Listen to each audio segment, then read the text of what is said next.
Salut les belles merveilleuses, j'espère que vous allez bien. Donc aujourd'hui, je vais vous parler des 5 changements dans notre corps en pré- et post-natal qui sont responsables de nos symptômes. Puis ça, c'est vrai, là, pas juste quand on est une jeune maman qui vient juste d'accoucher, mais vraiment, même si ça fait 30 ans qu'on a accouché, ça va être ces changements-là qui vont principalement être responsables de nos symptômes, encore une fois, parce que ce sont des changements qui vont avoir tendance à persister dans le temps. Donc, avant de rentrer dans le vif du sujet, si vous ne l'avez pas encore fait, je vous invite à vous abonner à la chaîne YouTube. Vous allez recevoir, en fait, toutes les notifications des nouvelles vidéos que je donne et un paquet de contenu avec plein de valeurs pour vous aider dans votre santé de femme épanouie. Donc, je pense que c'est juste là l'icône. Je suis pas sûre là ou là. Je le vois pas quand je suis en train de tourner mes vidéos. Donc, pour aller plus dans le vif du sujet, en fait, la première chose qui va avoir un impact sur des changements dans le corps qui vont avoir un impact sur nos symptômes, c'est vraiment les changements au niveau du plancher pelvien. Donc, on va parler de surcharge, on va parler de trauma, et on va parler aussi de l'innervation. Donc, il faut savoir que pendant la grossesse, on va avoir un certain niveau de surcharge parce que, bon, l'utérus prend du volume, mais aussi du poids. Et donc, le plancher pelvien va devoir justement supporter plus de poids, donc un poids grandissant. Donc, cette surcharge-là va avoir un impact au niveau du plancher pelvien parce que celui-ci doit aller chercher plus de support. Donc, normalement, soit il va avoir tendance à s'affaiblir parce que il va pas avoir les bonnes stratégies, donc il saura pas comment bien s'adapter, donc il va avoir tendance à juste faire ce qu'il faisait avant, puis c'est pas suffisant, donc il va avoir tendance à s'affaiblir, donc on va développer de la faiblesse. Mais il y a aussi des personnes qui vont avoir tendance, au contraire, à vouloir contracter plus fort, donc aller chercher plus de tension pour aller chercher plus de soutien, et on va développer à ce moment-là des tensions dans le plancher pelvien en tant que tel. Maintenant, au niveau des traumas, ben veut pas, quand on a un accouchement, ben il y a beaucoup de femmes qui vont avoir une déchirure au niveau du périnée, et donc si le muscle est déchiré, il va avoir une cicatrice qui va être reliée à ça, et les muscles vont avoir tendance justement à moins bien travailler suite à ces adhérences-là qu'il y a au niveau de la cicatrice, et aussi ça va perturber le mouvement du muscle en tant que tel, donc ça va occasionner certains inconforts. Ça peut occasionner aussi certains inconforts, donc de la douleur dans les relations sexuelles ou de la douleur dans certains mouvements.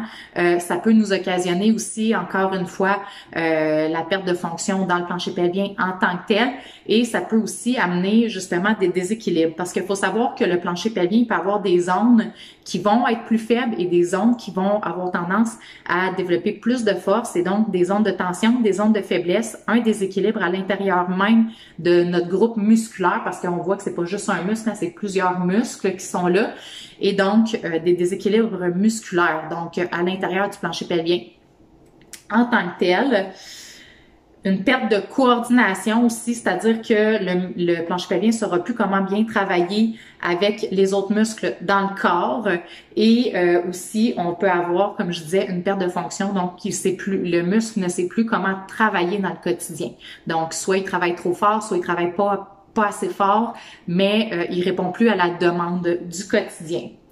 Évidemment, on peut avoir aussi, parce qu'on n'a pas juste des muscles, hein, donc vous voyez ici, on a le nerf, mais on a des nerfs à l'intérieur du bassin qui viennent innerver le plancher pelvien, et on peut avoir un stress au niveau de ces nerfs-là pendant la poussée de l'accouchement et pendant la pression du bébé pendant la grossesse, et ça va faire en sorte que les nerfs eux autres, dans le fond, ils vont chercher, ils déchargent l'information vers les muscles pour la contraction, mais aussi pour la sensibilité, donc la sensation qu'on a au niveau de la région du périnée. Donc, si un nerf est étiré ou est compressé pendant la grossesse ou pendant l'accouchement, mais veut pas, par la suite, on peut avoir une perturbation au niveau de la sensation et au niveau de la fonction musculaire. Donc, au niveau de la proprioception, on a de la difficulté à envoyer le message à notre corps de venir contracter le muscle en tant que tel. Évidemment, je vous ai parlé un peu des conséquences que ça peut avoir, donc douleur dans les relations, on peut avoir aussi des changements au niveau des sensations, on peut avoir des descentes d'organes parce qu'on a moins de soutien au niveau du plancher pelvien, on peut avoir aussi des pertes urinaires, puis ça c'est vrai qu'on ait des tensions ou du relâchement dans notre plancher pelvien, des pertes de sel, de la difficulté à retenir nos gaz, l'impression qu'on manque de stabilité au niveau de la ceinture pelvienne, donc douleur au bassin, douleur lombaire, douleur au coccyx, etc. Donc, il y a beaucoup quand même de situations qu'on peut travailler, que le plancher pelvien est en partie responsable. Donc, c'est pour ça que c'est une structure qui est importante à rééduquer suite à l'accouchement parce que ça revient pas tout seul et ces changements-là à travers le temps vont faire en sorte que ces symptômes-là vont avoir tendance à persister. Un autre changement qu'on a dans le corps, en fait, et qui est probablement le changement le plus visible pendant la grossesse, c'est la distension excessive de l'abdomen pendant tout au long de la grossesse. Je vais juste déposer mon bassin. Donc, et évidemment, les traumas à l'abdomen, et j'entends par là la césarienne. Donc, on entend souvent la césarienne, pas besoin de faire une rééducation parce que moi, j'ai pas accouché vaginalement, donc j'ai pas de problème de mon plancher pelvien. Mais il faut savoir que moi, ce que j'apporte, c'est vraiment une rééducation globale du corps qui est en partie, dont la grossesse et l'accouchement est en partie responsable des changements que je vous décris aujourd'hui. Et donc, c'est super important, peu importe la façon qu'on a accouché, de vraiment adresser la situation. Et c'est un peu ça que je vais parler là, dans cette section-là de la vidéo. Donc, il faut savoir que le tissu, s'il n'est pas en fait flexible de façon globale au niveau de l'abdomen, ben il y a un endroit où est-ce que l'abdomen va avoir tendance à être un peu plus faible, un peu comme une couture de jeans, où est-ce que justement c'est à cet endroit-là que l'étirement va se faire plus important. Et c'est au niveau de la ligne blanche qu'on appelle. Donc la ligne blanche, c'est vraiment la ligne ici au centre qui est un petit peu plus creuse et qui relie les deux abdominaux ensemble. C'est un tissu qui est différent du tissu musculaire et ce tissu-là a tendance à s'étirer plus et c'est là qu'on va retrouver la fameuse diastase, donc la séparation des abdominaux. On va retrouver également une perte de tonus. Il y a des femmes chez qui la perte de tonus va être plus importante que d'autres. Donc, on va voir vraiment une perte d'intégrité au niveau du tissu à cause de la distension excessive pendant la grossesse. Évidemment, quand on accouche par la suite, ben les tissus reviennent pas à ce qui était avant un claquement de doigts. Il y a des femmes qui récupèrent plus vite que d'autres au niveau des abdominaux, mais faut faire attention parce que c'est pas parce qu'on a un abdomen qui a récupéré super vite qu'on n'aura pas d'autres problèmes, tu sais. Donc, c'est important vraiment de considérer les abdominaux dans la récupération globale du corps et pas seulement la récupération que des abdominaux, parce que c'est vraiment c'est une pièce du casse-tête, même si c'est celle qui nous dérange le plus. Souvent, faut faire attention de ce côté-là. Donc, ce que je veux dire par là, c'est que en fait, on peut avoir, comme je vous disais, une perte de soutien également des organes parce que les abdominaux ont vraiment une fonction de soutien au niveau des organes et au niveau de la cicatrice, si on a une césarienne, ben veut pas, la cicatrice crée des adhérences vraiment en profondeur au niveau des abdominaux. Donc ça aussi, ça va avoir un impact. Là, je vais vous en parler plus en détail juste après. Et une perte de coordination à l'intérieur même des abdominaux, c'est-à-dire que les abdominaux normalement travaillent dans une séquence très précise. D'ailleurs, j'ai des vidéos complètes là, qui parlent des abdos que vous pouvez écouter sur la chaîne. Mais quand les abdos ne travaillent plus de cette façon-là précise ensemble, on va parler de décoordination et ça peut amener justement que les gros abdominaux vont faire plus de pression et favoriser les descentes d'organes. Donc c'est pour ça que je vous dis que c'est pas parce que les abdominaux récupèrent bien qu'on n'a pas d'autres problèmes qui peuvent avoir lieu au niveau du plancher pelvien. C'est pour ça que c'est important d'avoir vraiment une récupération globale avec le plancher, incluant le plancher pelvien là-dedans. On peut avoir aussi des changements dans les sensations au niveau de la cicatrice, donc parce que si on a eu une césarienne, on a coupé la peau, mais les petits nerfs aussi ont été coupés. Et on peut avoir aussi, et très très souvent, même la grande majorité des femmes vont avoir une perte de compétence des abdominaux, c'est-à-dire que les abdominaux ne vont plus travailler aussi efficacement qu'avant. Donc ça, c'est super important de le récupérer suite à l'accouchement. C'est un des grands changements qu'on observe. Évidemment, nous, ce qu'on va remarquer le plus au niveau des symptômes, c'est les changements esthétiques. Hein? Donc, c'est ça qui va nous déranger le plus là-dedans. Mais moi, je considère que ça reste un symptôme parce que ça a un impact au niveau de la qualité de vie des femmes. Donc, je trouve que c'est important de le considérer. Ensuite de ça, on peut avoir herniation au niveau du nombril, diastase, comme je vous disais. Il peut avoir une perte de soutien au niveau du système digestif parce que veut pas, les abdominaux se contractent de façon régulière, favorisent le transit intestinal, donc favorisent la digestion. Donc, ils ont un impact au niveau digestif également. Je vous disais aussi perte de soutien au niveau de la région lombaire, donc des douleurs lombaires, des douleurs au bassin, même des douleurs aux membres inférieurs parce qu'on manque de stabilité au niveau du tronc. On va remarquer aussi chez les femmes qui récupèrent trop vite ou les femmes qui ont un déséquilibre musculaire au niveau de l'abdomen que si les muscles ne travaillent pas bien en équipe avec le plancher pelvien, il va y avoir un affaiblissement progressif du plancher pelvien qui va favoriser descente d'organes, fuite urinaire, etc. Donc, les problèmes urinaires ne sont pas seulement reliés à une descente, à une faiblesse du plancher pelvien. Donc ça, c'est important de le retenir. Et en fait, on va développer aussi des mauvaises stratégies motrices pour compenser la perte de soutien des abdominaux et ça peut nous occasionner aussi d'autres problèmes. Ensuite de ça, troisième changement important, puis moi je trouve que c'est celui qui est le plus important et qu'on adresse le moins, qui est le plus méconnu, c'est vraiment la perte de mobilité au niveau du muscle respiratoire, le diaphragme. Vous avez une vidéo complète qui vous parle du diaphragme, de la mobilité, de la respiration dans la chaîne YouTube, donc je vous invite fortement à consulter ces vidéos-là. Et en fait, la modification de la respiration. Donc, pendant la grossesse, le bébé monte dans la cavité abdominale et donc les côtes vont s'ouvrir et le diaphragme va avoir moins de place pour bouger. Donc, ce que ça va amener, ça, c'est un diaphragme qui va être moins souple, qui va se raccourcir, donc qui va être moins flexible finalement, plus rigide. Il va développer des tensions également. Et ça va faire en sorte que, dans le fond, on va avoir un patron respiratoire qui va être différent, qui va être plus ce qu'on appelle apical. Donc, on va respirer plus du haut parce que, il y a trop de stock dans le bas. On n'est pas capable de respirer comme il faut.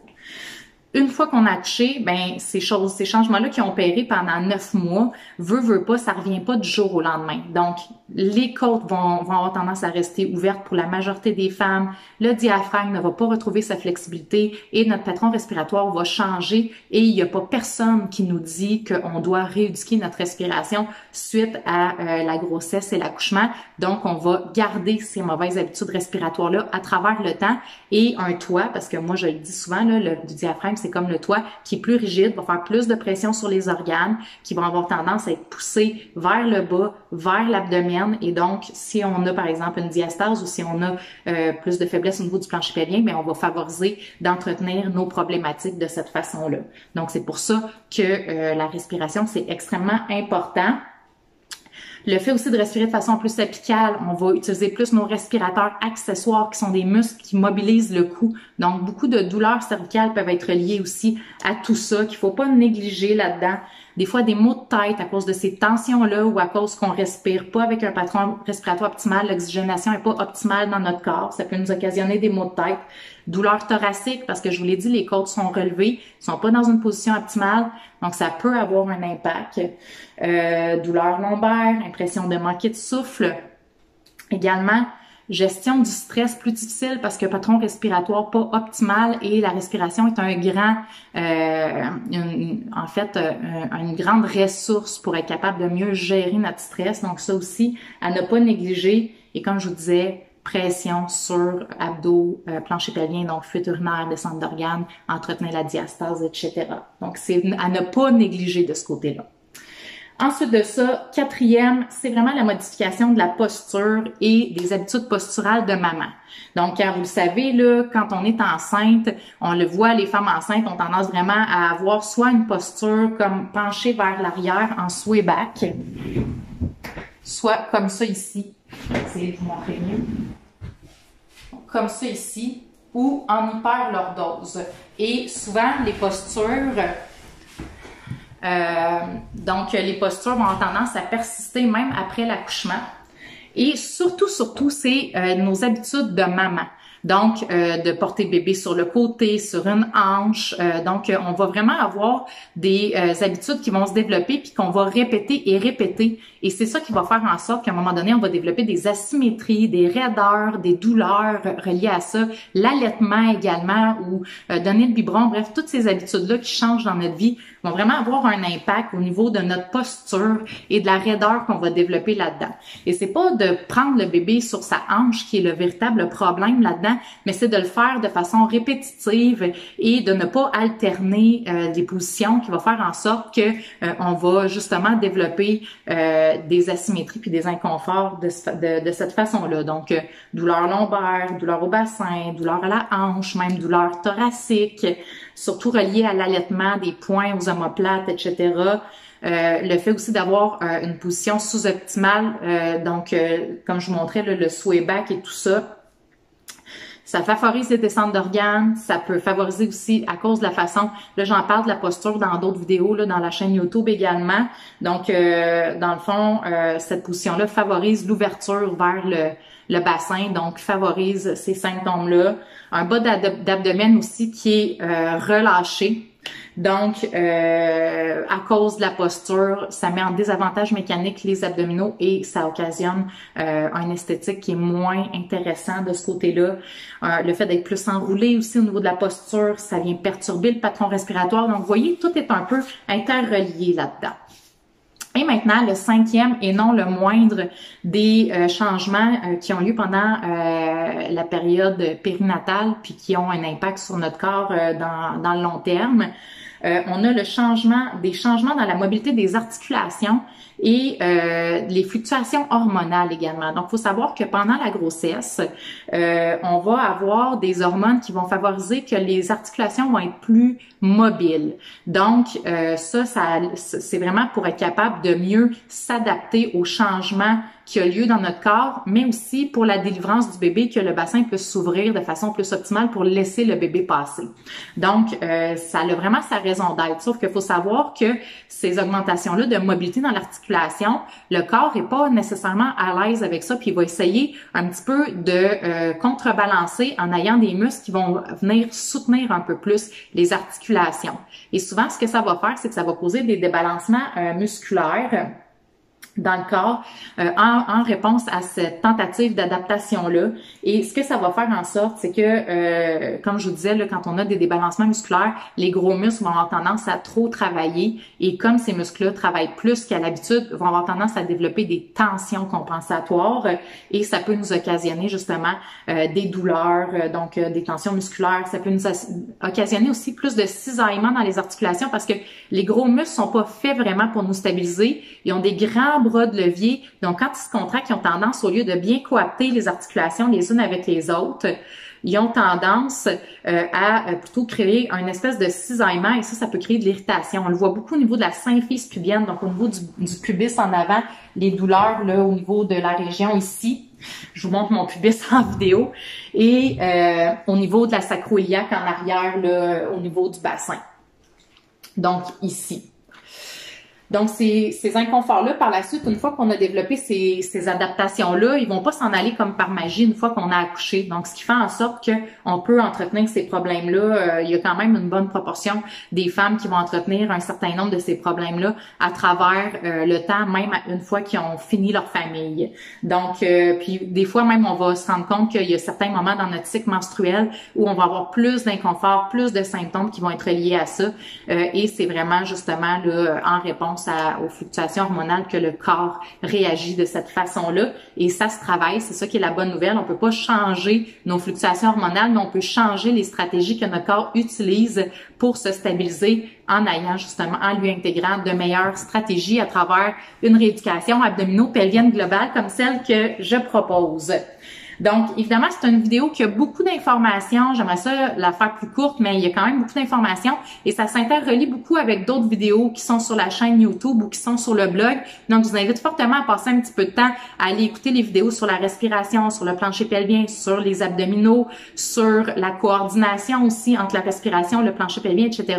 Donc, vous allez trouver beaucoup de valeur à travers le blog tout à fait gratuitement pour pouvoir justement continuer à vous informer et à mieux comprendre votre corps et comment s'expliquent vos symptômes.